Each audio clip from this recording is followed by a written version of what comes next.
In this lecture, we will talk about block walls or domain walls. These are the objectives of this lecture. First, I will describe 90 degrees and 180 degrees block walls. Then I will derive equations for energy and thickness of block walls. Then I will explain experimental observations of domain walls. Then I will explain bubble domains. Then I will describe nuclear magnetic resonance or NMR. Then I will describe measurement of magnetic anisotropy constant. When we divide a magnetic material into many domains, there is an increase in energy due to the creation of new domain walls. Domain walls are also known as block walls because magnetic moments in different domains are in different directions. Domain boundary walls consist of a transition layer.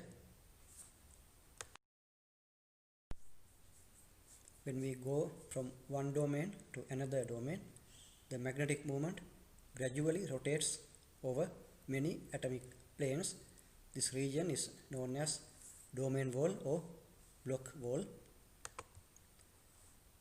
When the directions of the magnetic moments of the adjacent domains are antiparallel, the domain wall is called 180 block wall. When the directions of the magnetic moments of the two adjacent domains are perpendicular to each other, the domain wall is called 90 block wall.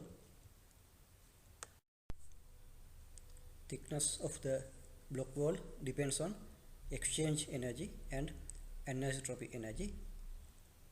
The equation for the exchange energy for two spins was given in one of our previous lectures. The exchange energy is equal to minus 2 Je Si dot Sj. If the angle between Si and Sj is phi, then the exchange energy is equal to minus 2 Je Si Sj cos phi. Here Je is a constant. For small angle, cos phi is equal to 1 minus phi squared over 2.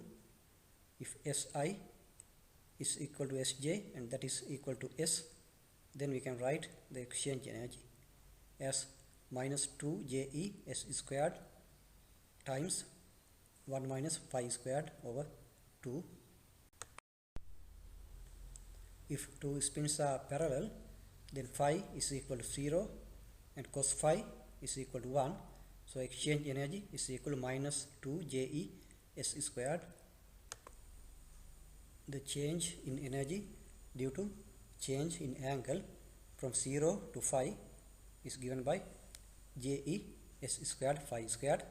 That's the difference between the last equation given in the previous slide and the first equation given in this slide. First, we are going to consider 180 block wall. 180 degrees is equal to 5 radians.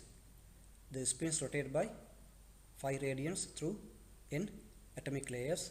So angle between neighboring spins is equal to phi over capital N. So if we substitute phi over capital N in the equation of the exchange energy, then delta E Ex is equal to Je S squared times phi squared over N squared. If we multiply this equation by capital N, the total increase in exchange energy is equal to Je S squared phi squared over capital N. Because we have n number of atomic layers here, we have to multiply the equation of energy by capital N. Then one of the capital N cancels. the equation of the energy becomes Je S squared phi squared over capital N. Now we are going to consider a simple cubic lattice with lattice constant A. Then the surface area of the one side of the lattice is A squared. So the number of rows per unit area is equal to 1 over A squared. If we multiply the equation of energy given in the previous slide by 1 over A squared, then we can find the total change in exchange energy per unit area, that is equal to Je S squared phi squared over N A squared. Or if you divide the last equation given in the previous slide by A squared, you can get this same equation, that is equation number 1. When number of atomic layers increases, the block wall thickness also increases. Also, when capital N is large, the energy is small according to equation number 1. So when number of atomic layers increases, the exchange energy decreases. As a result, the block wall should be large to have minimum exchange energy. The thickness of the block wall depends on anisotropy energy 2. Rotation of spins in the wall out of the UC direction causes an increase in magnetic anisotropy energy. If K1 is the increase in anisotropy energy per unit volume and Na is the domain wall thickness, then the volume of the transition region per unit area of the wall surface is N times A. If we multiply Na by the unit area, then we get the volume of the transition region per unit area. And if we multiply K1 by this volume, then we get the anisotropy energy per unit area, that is equal to K1 times capital N times A. This is equation number 2. According to the last equation given in the previous slide, anisotropy energy decreases when capital N decreases. So the block wall is thin at minimum anisotropy energy. So actual thickness of the domain wall is determined by the counterbalance of these two opposite effects. So the total block wall energy per unit area is the addition of the exchange energy and the anisotropy energy. So EW is equal to Je S squared phi squared over Na squared plus K1 in A. At the equilibrium position of the domain wall, total energy must be minimum. So the derivative of energy with respect to capital N is equal to 0. So after taking the derivative of EW with respect to N, we can find capital N. Delta is equal to capital N times A. Then we can get an equation for delta. Delta is equal to square root of Je S squared phi squared over K1A. This is called the equilibrium thickness of the block wall. From the second equation given in the previous slide, we can find capital N, that is the number of atomic layers at equilibrium. Capital N is equal to 1 over A times square root of Je S squared phi squared over K1N. Delta is equal to capital N times A. If you multiply this capital N by simple A, then we can get an equation for delta. That was the equation given at the previous slide at the bottom of the slide. If we substitute capital N in the first equation given in the previous slide, we can find EW as a total wall energy per unit area at equilibrium. So EW is equal to 2 times square root of Je s squared phi squared k1 over a. So as an example, we can find the Bloch hole thickness and Bloch hole energy for the values given here for iron.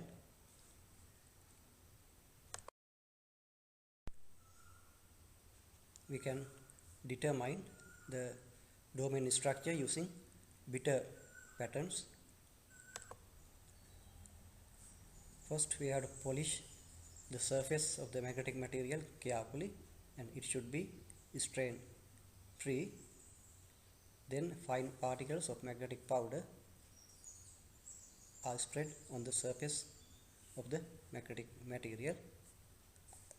Because the magnetic field in different domains are different, there is a strong magnetic field gradient at the domain walls. So fine particles are attracted to regions of strong magnetic field gradient at the boundaries intersect the surface. Tracing a bitter pattern, we can find the domain structure of the material.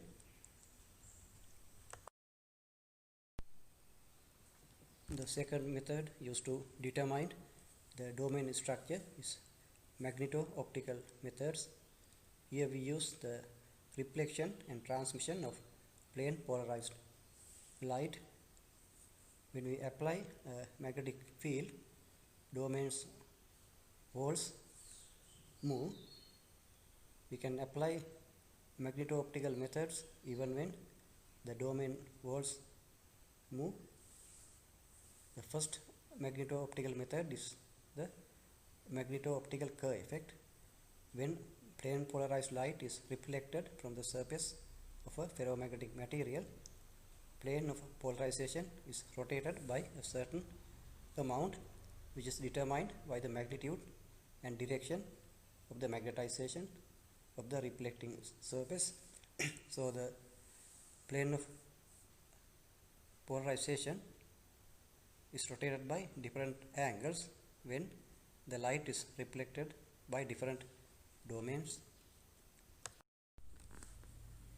Then we can analyze the angle of rotation of the plane polarization using sensitive analyzers to determine the domain structure of the material.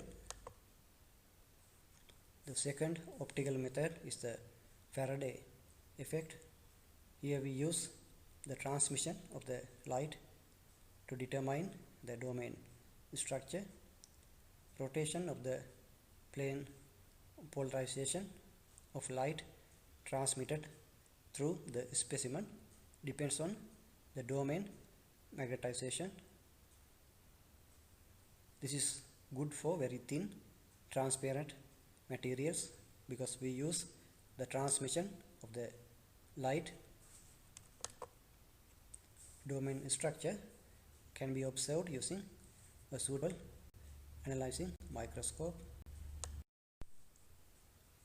Domain structure can be determined using transmission electron microscopy.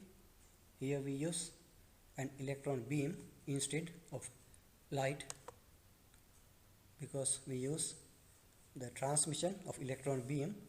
The specimen should be very thin, around 100 nanometers.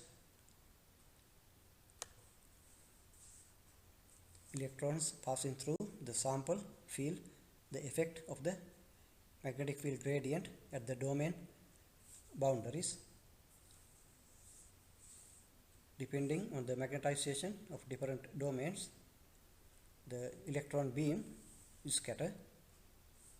Patterns produced in the detector by the transmitted electrons give the information of the domains. Then we will talk about magnetic bubbles. The materials of interest are rare earth orthopherites and rare earth garnets.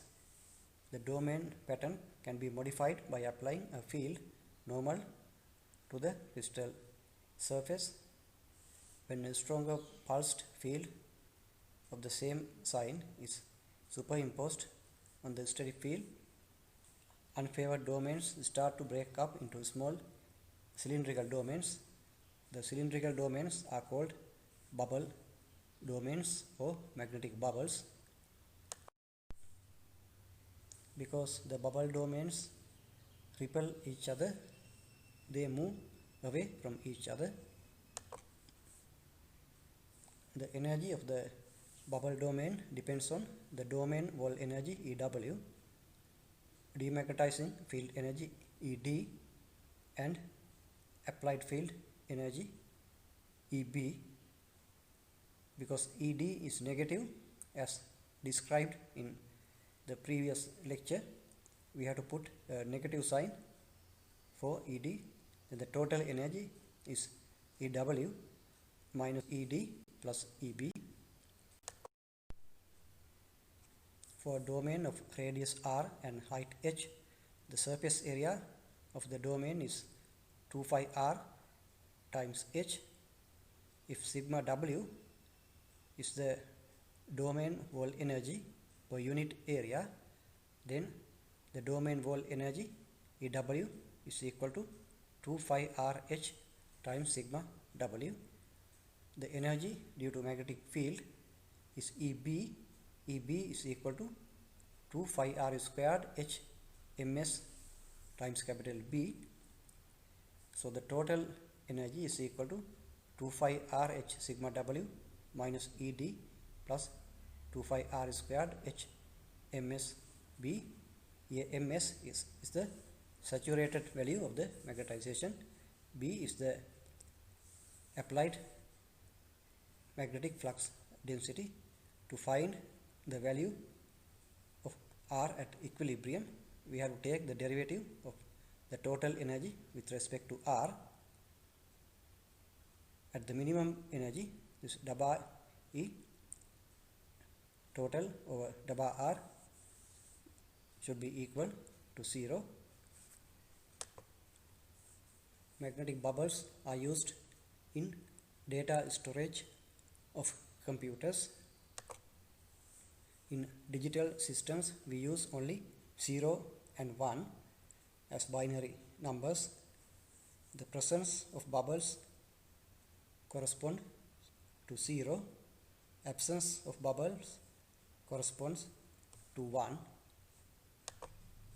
Here we apply the magnetic field using two wire grids located on the opposite sides of the sample. Because there are a large number of bubbles inside a small specimen, it allows the storage and manipulation of large amount of digital informations. Now we will talk about nuclear magnetic resonance. When we apply a magnetic field, nuclear magnetic moment vector rotates around that magnetic field. That is called the precession. There are many protons in human body.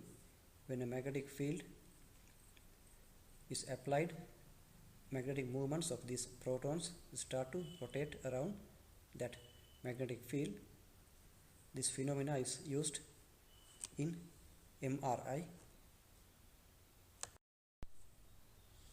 The frequency of precession depends on the magnetic field. Omega L is equal to 2.6 times 10 to the power 8 times applied field.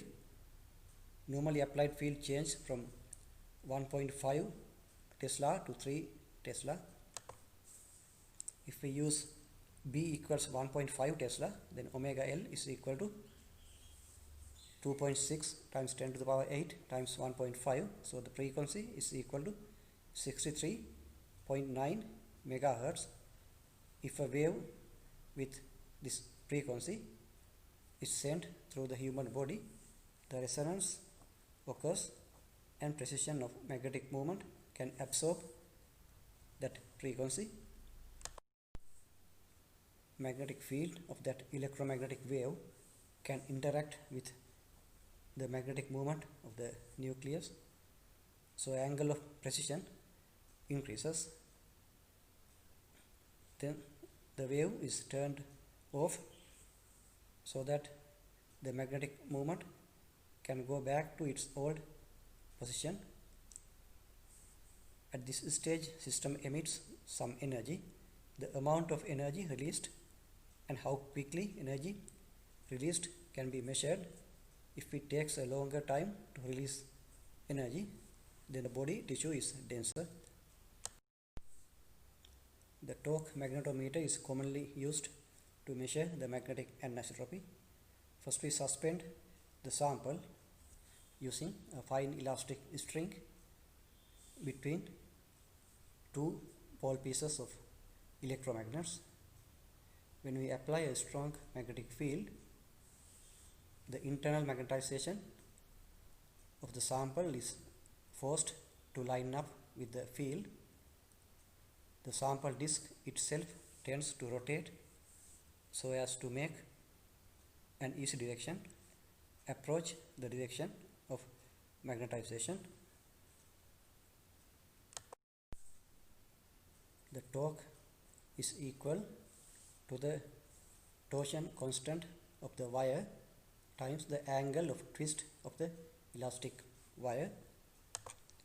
If the magnet is rotated, the torque can be measured as a function of crystallographic direction of magnetization. This is called magnetic torque curve, from which we can reproduce the magnetic anisotropy energy. The torque is the derivative of the energy with respect to angle. So L is equal to minus dabba EA over dabba phi. Here L is the torque, phi is the angle made by the internal magnetization measured in the plane of the sample disc. For magnetization confined to 0, 0, 1 plane or XY plane of a cubic crystal, alpha 1 is equal to cos phi, alpha 2 is equal to sin phi, and alpha 3 is equal to 0. These are called direction cosines. We have done this one in one of our previous lectures. Here angle phi is measured from x axis. Alpha 1 is the cosine angle make with x axis. Alpha 2 is the sine angle make with x axis, because sin phi is equal to cosine 90 minus phi. Alpha 2 is equal to sin phi. Because we consider the magnetization in XY plane, alpha 3 is equal to cosine 90 degrees. So alpha 3 is equal to 0. This equation for the magnetic anisotropy energy was given in one of our previous lectures. Here we neglect K2. K2 is the second anisotropy constant. After substituting alpha 1, alpha 2 and alpha 3 in this equation, EA is equal to K1 sine squared 2 phi over 4, and L is equal to minus dabba EA over dabba phi. So L is equal to minus K1 sine 4 phi over 2. If we draw a graph between capital L and 4 phi or phi, we can determine K1. Graph between L and angle phi or 4 phi is a sine curve. When the torque curve contains a lower order term, such as is caused by magnetostrictive anisotropy, we must determine the coefficient of each term using Fourier analysis.